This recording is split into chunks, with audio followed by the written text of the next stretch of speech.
નમસ્કાર, આપ જોઈ રહ્યા છો નેશન પ્લસ ન્યૂઝ. હું છું આપની સાથે હેતલ ભગત.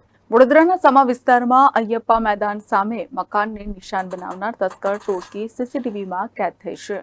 વડોદરા શહેરના સમા વિસ્તારમાં અયપ્પા મેદાન સામે સૈનિક સોસાયટીમાં રહેતો પરિવાર જયપુર પ્રસંગમાં ગયો હતો અને નોકરોને ઘર સાચવવા આપ્યું હતું. આ દરમિયાન ઘરમાં હથિયાર લઈને તસ્કરો આવ્યા હતા અને રોકડા 70,000ની ચોરી કરી ફરાર થઈ ગયા હતા. આ સમગ્ર ઘટના સીસીટીવીમાં કેદ થઈ ગઈ હતી. સમા પોલીસે ગણતરીના કલાકોમાં 2 આરોપીને ઝડપી પાડ્યા છે. તસ્કર ટોળકીના હાથમાં હથિયાર હોવાથી નોકરો પોણો કલાક સુધી સર્વન્ટ ક્વાર્ટર્સમાં સ્ટોપર મારીને ડરીને બેસી રહ્યા હતા.